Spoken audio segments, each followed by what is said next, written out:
Você já ouviu falar em estilos parentais?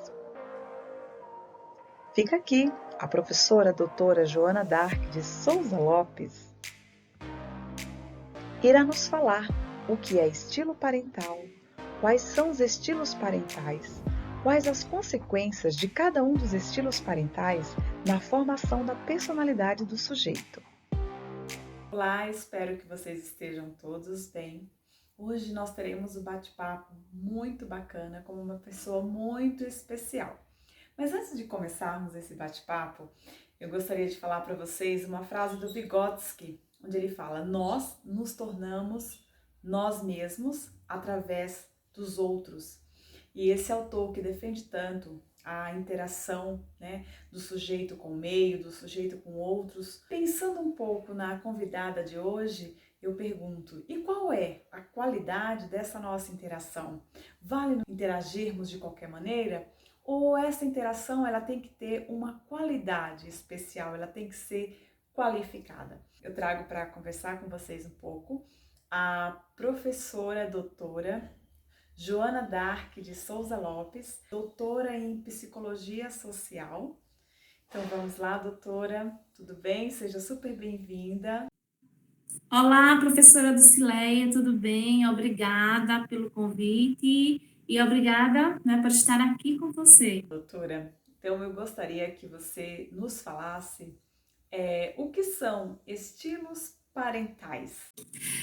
Os estilos parentais foram divididos em 4 grupos, conforme os pesquisadores que estudam o comportamento das pessoas a partir da forma que eles foram submetidos aí no processo de educação doméstica, ou seja, educação familiar. E aí são eles o estilo parental autoritário, o estilo parental democrático, o permissivo e o negligente.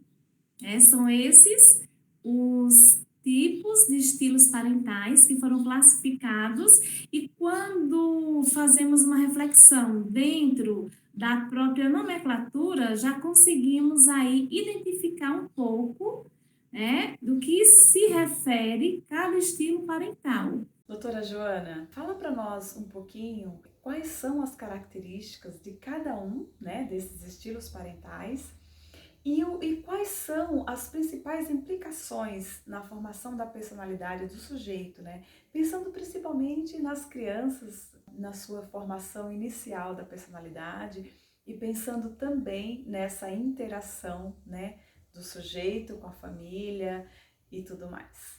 Muito importante, é uma pergunta assim essencial, que você traz. Por quê? Porque nós podemos sim identificar o modelo parental que nós estamos educando nossos filhos, e também a partir dali compreender que tipo de sujeito nós estamos formando, ou seja, quais as relações sociais que esses sujeitos eles vão desenvolver na sua, não apenas na sua infância, mas também na sua vida adolescente e adulta. Então, vamos começar falando de um estilo parental que ele é bem utilizado, né? É um estilo parental aí conservador, mas que é o que impera, que é o estilo parental autoritário.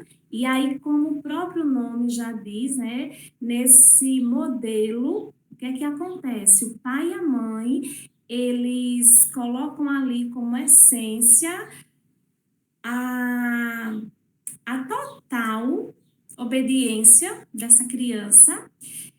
Podemos dizer que uma obediência absoluta, e para isso, o que é que o pai e a mãe faz?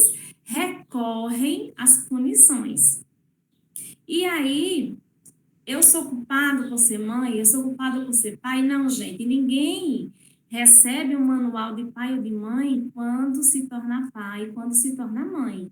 Vamos recorrer ao quê? Às relações sociais que aprendemos no nosso meio familiar. E vamos seguir o exemplo das representações sociais que nós temos. nós temos as nossas representações sociais, como bem colocou Sérgio Moscovici, a partir das pessoas que nós fazemos as nossas interações e nós temos como referências. Então, geralmente, quando nós temos pais que utilizam esse estilo parental autoritário, eu, enquanto mãe, vou ter duas opções. Primeira, vou seguir o meu estilo parental, porque se deu certo comigo na minha educação, claro que vai dar certo na educação do meu filho. Ou então, diante do contexto que eu não gostei ali das punições, quer físicas, quer verbais, eu não vou criar o meu filho desse jeito. E aí, o que é que eu posso sofrer? Eu posso entrar no estilo parental negligente, permissivo ou no democrático. Democrático, geralmente, poucas pessoas entram e aí acabam indo para o outro, né, que nós vamos falar mais adiante. Para concluir, o que é que eu vou trazer? Como identificar no comportamento de uma criança? Aí eu trago para o professor que esse estilo parental, que essa criança está sendo submetida ali na família, é autoritário. Quando eu tenho uma criança em sala de aula que ela é triste, que ela é insegura, que ela é desconfiada, isso são características de uma reprodução social de quem vive ali debaixo daquela obediência absoluta. Claro que tristeza e insegurança podem ser recorrentes de outras situações, porém, é também uma característica da criança que é submetida aí a esse estilo. E quando adolescente? Como esse adolescente que está dentro desse estilo parental, ele vai se comportar? Quando a adolescente, esse sujeito que evoluiu, ele traz um comportamento difícil, ele desenvolve uma boa comunicação, porém, ele tem aí um grande problema. Qual é o problema? É aquela pessoa que obedece tudo e todo mundo, que pode chegar até a se anular, ou seja, é o famoso bem-estar do grupo. Então, se para o meu amigo é melhor comer bolo, então não vamos comer pastel. Eu queria muito pastel, mas se ele vai ficar feliz comendo bolo, então vamos lá. Então, a pessoa que é aí submetida a esse estilo parental, ela traz muito fácil esse comportamento de ser submissa às outras pessoas, ou seja, de abrir mão sempre do que ela quer para fazer ali a vontade do outro, para fazer o outro feliz. E sabemos que isso não é bom, porque afinal de contas nós precisamos fazer o quê? Se colocar, ter o amor próprio. Então esse estilo parental, ele traz aí esses comportamentos onde o sujeito ele se torna mais vulnerável às influências dos grupos, e aí se ele está em um grupo que vem de outros estilos parentais, ele pode se envolver com o uso de droga, daí que pode surgir uma gravidez na adolescência. Então, são diversas situações que esse sujeito ele está vulnerável por ter esse estilo parental que é autoritário, ou seja, você está ali formando um sujeito para que ele seja obediente. E na fase adulta, o que é que eu posso desenvolver? Eu vou dar apenas um exemplo, professora. Transtorno de ansiedade. Em decorrência de quê? Ou seja, do grande nível de exigência que eu, sujeito, desenvolvo. Porque se eu tenho que obedecer o outro, se eu tenho que agradar o outro a todo momento, então esse sujeito, ele vai desenvolver esse alto nível aí de exigência, de autoexigência, que tem que fazer, cumprir todo o horário. Então, se eu tenho uma tarefa para entregar na terça-feira, hoje já tem que estar pronta. Se eu tenho uma redação para terminar, eu tenho 2 dias, mas eu tenho que fazer logo, eu tenho que dar sempre o melhor de mim. E isso causa um sofrimento muito grande que justamente agrava esses problemas, como o transtorno de ansiedade, que sabemos que o transtorno de ansiedade é a porta para diversas doenças mentais. Então, é apenas uma das consequências desse estilo. E aí vamos falar agora do segundo estilo parental, que é o democrático. Quando falamos de democracia, já temos a compreensão, né, da participação de todo mundo, temos que ouvir, temos que respeitar, temos que entender o outro. E nesse estilo parental, chamado também de democrático, é justamente o estilo que procura o equilíbrio, ou seja, os pais aí buscam uma estabilização entre os estilos que são apresentados. Dentro desse estilo parental, eu, enquanto pai, eu, enquanto mãe, eu vou sim estabelecer os limites.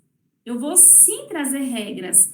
Porém, eu vou ter ali um momento tanto de demonstrar minha afetividade, mostrar para aquela criança, para aquele adolescente, que ele é importante, que é obrigação dele fazer atividade, mas eu vou elogiar porque ele fez no tempo certo, porque ele não brincou muito para fazer atividade, vou elogiar porque ele arrumou o quarto dele, ou forrou a cama, ou tirou o prato da mesa, colocou na pia. Eu entendo que é uma obrigação, que ele está cumprindo uma regra, mas eu vou também ali elogiar, porque de fato ele está sendo obediente por vontade e não pela opressão e não pela punição, que seja psicológica ou que seja física.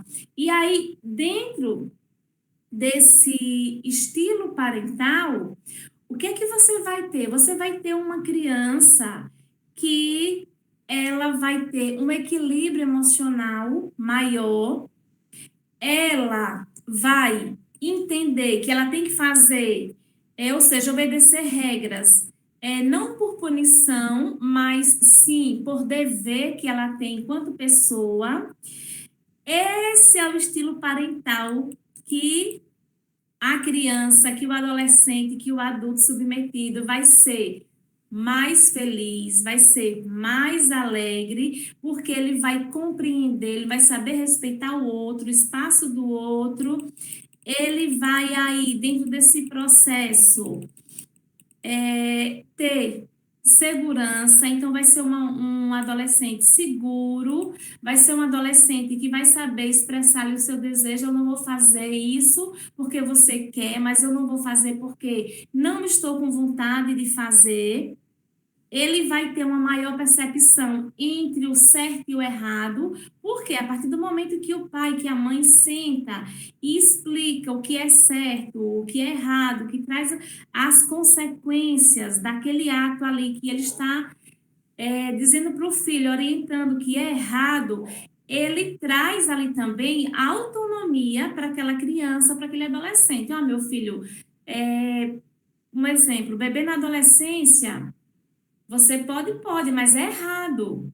Tem as consequências que virão para mim, inclusive que sou pai, inclusive que sou mãe. Mas você está mostrando ali para ele que ele tem uma autonomia, que ele tem um poder de decisão, que ele tem a escolha, sabendo que não apenas ele vai lidar com as consequências, mas também o pai e também a mãe. Então, dentro desse estilo parental, é possível ter o sujeito mais equilibrado. Por que mais equilibrado e não totalmente equilibrado? Porque nós dependemos aí de diversos fatores para, de fato, ter um comportamento equilibrado. Mas esse estilo parental, ele é o ideal para ser adotado entre as famílias. E outro estilo parental, sim, você vai fazer pergunta? Alguma pergunta? Então vamos lá. O outro estilo parental que às vezes acontece muito, e aí eu trago um pouco da experiência, não só em sala de aula, mas também como profissional, é o estilo parental permissivo. Esse estilo parental, alguns pais e algumas mães, eles adotam querendo fugir do estilo parental autoritário que foram submetidos. Então, o que é que eles relatam? Na minha infância, na minha adolescência, eu não podia nada. Então, meu filho vai poder tudo. Então, o meu filho vai poder tudo, o meu filho vai ter o melhor. E é aí que está o grande erro, porque o que que acontece? Quando eu tenho um comportamento ali, eu me reproduzo socialmente no meu grupo familiar de forma permissiva, eu trago uma ausência de regras, eu trago uma ausência de limites. E quando nós olhamos para a sociedade ela é regida por regras, por limites, para se manter a ordem social. Então, nesse estilo, todo o desejo do filho é realizado. E quando falamos hoje na atualidade, o pai tem um celular, ele precisa para fazer uma atividade do trabalho, já fez a tarefa do filho, mas o filho quer jogar, o filho quer assistir. Então, o filho já sabe que se eu chorar, se eu fizer uma birra, o meu pai vai me dar o celular, minha mãe vai me dar o celular. Então, ele começa ali aquele choro, que é uma chantagem, porque ele já sabe que é a moeda de troca, e quando ele faz aquilo, o pai ou a mãe vai lá realmente dar o celular. Outro exemplo. Chega em um mercado, em uma loja, o filho quer comprar um biscoito. Não, filho, agora não. O filho deita no chão, começa a chorar e ali ele vai ter o que ele quer. O que é isso? É uma criança que tem ausência de regras e ausência de limites. Então, esse é o estilo parental permissivo que vai afetar muito essa criança na fase adolescente e também na fase adulta. É o ser humano que não consegue desenvolver um certo nível de maturidade no seu comportamento, então ele sempre vai ter ali problemas nos seus relacionamentos interpessoais, porque é onde ele se reproduz socialmente, e ali o que é que vai acontecer? Ele não vai saber lidar com as regras dos grupos, então ele vai ter dificuldade em cumprir regras na escola, no trabalho, é aquele adolescente que falta aula, que está dentro da escola, mas que está na quadra, que está em uma praça de alimentação, ele está em um outro local, menos dentro da sala de aula, é aquele adolescente que não faz os trabalhos solicitados, não participa do trabalho em grupo, e tem um comportamento, eu sou o dono da verdade, eu posso tudo. Então, ele se sente assim, o dono da própria vida, sem limites e sem regra, e que todo mundo está ali à mercê dele. Então, é aquele adolescente que é difícil lidar com ele, porque ele não reconhece normas, ele não reconhece limites, e nessa fase da adolescência é a fase que os pais mais vão sofrer com esse sujeito, porque aí ele não mais vai chorar nem fazer birra, mas ali ele traz que eles são obrigados a comprar o que ele quer, a fazer o que ele quer, e dentro dessa realidade é muito difícil, aí é quando os pais entendem que precisa de ajuda e aí buscam um psicólogo, um assistente social, um outro profissional, mas já está um pouco tarde. Somos um ser aí em construção que mudamos, ressignificamos nosso projeto de vida ao longo da nossa vida, porém não é uma tarefa tão fácil conseguir ressignificar um comportamento que vem da nossa infância. Dentro desse estilo, quando eu chego na fase adulta, O que é que eu vou fazer? Com o que eu vou me deparar? Eu vou me deparar aí com uma ausência de normas total. Na maioria das vezes, eu vou ter um sujeito ali, aquele famoso irresponsável, ou seja, aquela pessoa que não tem responsabilidade dentro da sua rotina. E é nesse estilo parental também, professora, que nós encontramos os comportamentos desviantes, que são aqueles que nós chamamos de antissocial. Então, aquele comportamento que o adolescente vai cometer pequenos delitos, como furto, como roubo, uso de droga também, todo comportamento antissocial ele é desenvolvido, na maioria das vezes, porque quando falamos de sujeito, de subjetividade, tem aí suas exceções, mas segundo as pesquisas que são trazidas pelos pesquisadores dessa área, tem uma grande parte aí do estilo parental permissivo quando se trata de adolescentes e adultos que desenvolveram esse comportamento aí antissocial. E também pode trazer aí para esse sujeito transtornos negativos, né, de desafios. E na fase adulta, esse sujeito é aquele sujeito que nenhum ser humano quer ele na equipe. Porque é o sujeito que, quando não desenvolve esse comportamento aí antissocial, ele é o sujeito sem limites, que vai ter problemas nesse convívio, porque ele é o sujeito que não tem limites, que não respeita ninguém, que não tem regras, e vai prejudicar muito o trabalho de uma equipe. E aí, quarto e último estilo parental, né, que esses pesquisadores trazem, é o negligente. Você poderia perguntar, mas o negligente não é a mesma coisa do permissivo? Quando você escuta permissão e, por exemplo, estilo permissivo e negligente, é a mesma coisa, mas não é. No permissivo, eu tenho ali uma atenção, eu estou fazendo todas as vontades da criança, do adolescente. Mãe, eu quero comer a caixa toda de chocolate. Coma, meu filho. Mãe, eu quero seu celular para jogar a manhã toda. Tome, meu filho. Então, eu estou tendo uma atenção ali. Eu estou sendo o rei da família.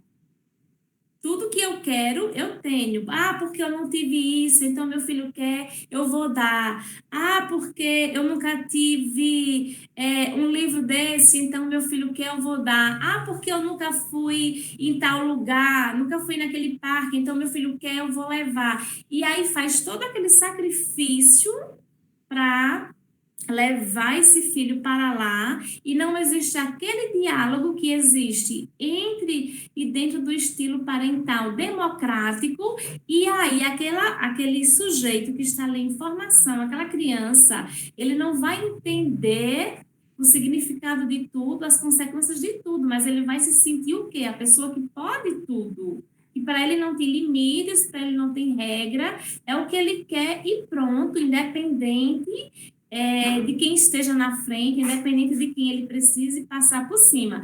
No negligente, é um pouco diferente, ou seja, é bem diferente. Nesse estilo parental, o que é que acontece? É um perfil de baixa responsividade, como também baixa exigência.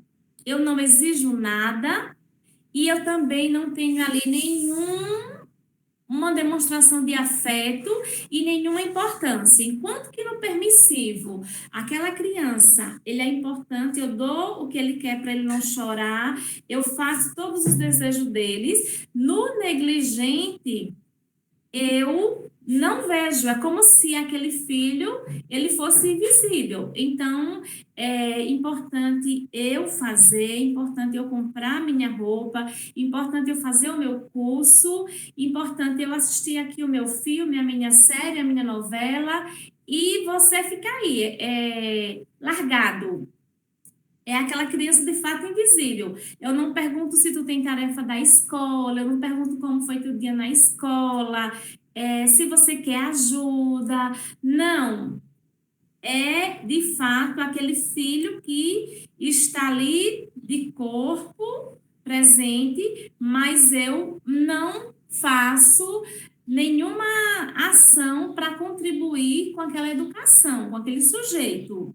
E aí, dentro desse contexto, que ser humano esse pai e essa mãe estão formando? Qual é a simbologia de crenças e valores que esse pai e essa mãe estão levando para essa criança? Porque nós temos uma construção de valores morais, éticos, que trazemos aí na produção e na reprodução das nossas relações sociais, principalmente na família.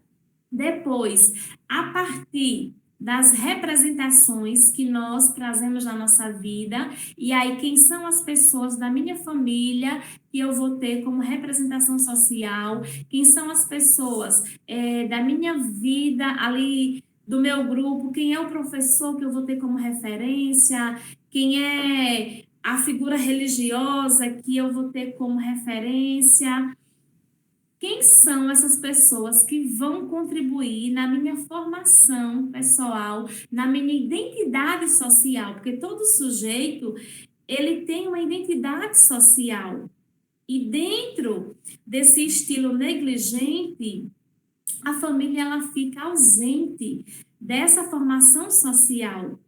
Porque eu, enquanto pai, eu, enquanto mãe, não entendo, não estou dizendo para aquela criança que ela é importante quando eu não dou ali o quê? Atenção, quando eu não participo ativamente da vida dessa criança.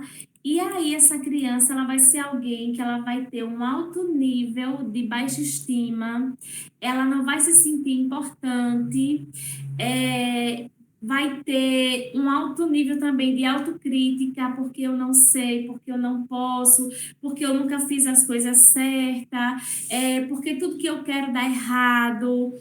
E aí dentro, nós vamos ter um sujeito com uma predisposição a se deprimir, a entrar num estado emocional de melancolia, desenvolver aí alguns transtornos também psicológicos, e é o sujeito que também traz uma dificuldade aí na interação em grupo. Então, na sua vida em grupo, ele vai trazer. Por quê? Porque ele é inseguro, porque se ele nunca foi, nunca se sentiu importante para esse pai, para essa mãe, então, em grupo nenhum social que ele vai ter fora dessa família, ele vai se sentir importante. Então, esse sujeito que o tempo todo ele se sente inferior, ele não se sente importante e ele busca chamar atenção o tempo todo, porque essa criança busca chamar atenção o tempo todo, porque esse adolescente está o tempo todo buscando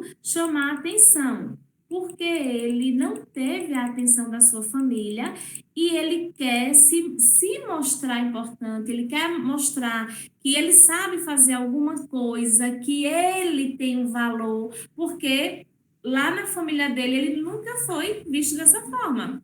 É o pai e a mãe que estão em casa, cada um no seu celular, e a criança está ali, pulando, brincando, puxa um livro, sobe em cima da mesa, sobe em cima da cadeira, e o pai e a mãe não vê. Que é isso? Mas eu estou aqui presente, porque quando você vê em noticiários casos de negligência, são aqueles pais que saem de casa, deixam o filho trancado, ou então largam o filho o dia todo na rua. Claro que são comportamentos negligentes, mas não necessariamente eu preciso estar fora de casa ou longe do meu filho para apresentar um comportamento negligente. A partir do momento, e aí vamos para esse período de pandemia, que nesse período de pandemia estou dentro de casa com os meus filhos, meu filho está ali virando a casa de cabeça para baixo e eu estou aqui no celular assistindo a minha série, o meu marido está do outro lado assistindo ali a série dele, assistindo futebol no celular, e a criança está ali fazendo tudo mas é como se ela não existisse. Ela não consegue chamar atenção com tudo que ela faz. Por quê? Porque, de fato, não me interessa o que ele faz. Ah, deixa ele fazer. Desde que ele não esteja chorando, deixa ele fazer, porque eu estou bem. Então, de que forma eu estou contribuindo aí para a formação da identidade social desse sujeito e trazendo para esse nosso contexto hoje, nesse período de pandemia, que estamos todos em casa, pais e filhos, porque saímos daquela rotina que pai ia trabalhar, mãe ia trabalhar, filho ia para a escola, ou um turno, ou então em tempo integral, e à noite a gente se encontra, mas o tempo é reduzido e também nem dá muito para observar, mas você consegue às vezes dar um pouco mais de atenção.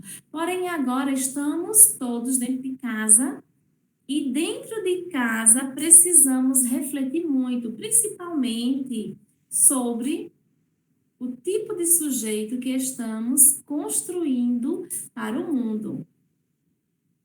Muito importante, doutora, toda essa sua reflexão e embora nesse mesmo diante da pandemia que estamos vivenciando, tem muitas famílias que estão trabalhando normalmente, que levam a rotina normal, mas as crianças elas estão ficando mais em casa, né? Que tem muitas escolas que não estão ainda presencialmente atuando. Hoje em dia nós temos também famílias com diferentes organizações, né? Crianças que cuidadas só pela mãe, só pelo pai, por tios, por avós, enfim, não importa quem cuida, não importa quem educa, mas o importante é essa reflexão acerca de que sujeito que eu quero educar, como que eu quero que o meu filho, que o meu sobrinho, que o meu neto, que o meu enteado, que ele seja, que tipo de sujeito? Um sujeito autônomo, que toma as suas próprias decisões, que é reflexivo, ou aquele sujeito mais amedrontado, mais sim, senhor. Então, tudo isso é muito importante. Gratidão pela sua presença, gratidão pela sua colaboração e por tudo de novo que eu aprendi enquanto pessoa, enquanto profissional. Muito obrigada mesmo. Eu agradeço muito, é muito importante, principalmente porque dentro do meu projeto de vida, eu trago como missão contribuir com o desenvolvimento pessoal e profissional de pessoas. Então, tudo que eu sei que vai contribuir para o crescimento de pessoas me faz feliz, me deixa bem. Então, eu agradeço também do fundo do coração e espero que possamos nos encontrar aí em outros momentos, contribuindo, porque, como você bem colocou, nós não conhecemos uma teoria que é tão importante para nossas vidas. Todo pai, toda mãe deveria aí receber esse manual, principalmente com esses estilos parentais, para a partir do conhecimento fazer disso uma escolha. Porém, nós aprendemos e reproduzimos socialmente como aprendemos. Então, que de fato sirva, contribua muito aí para os pais, principalmente pais de crianças, de bebês, para que a gente consiga errar menos, porque só errando menos nessa educação que é tão importante, nós vamos ter pessoas aí mais equilibradas, pessoas mais felizes e pessoas que vão contribuir de fato para um mundo melhor. Então, muito obrigada e até a próxima.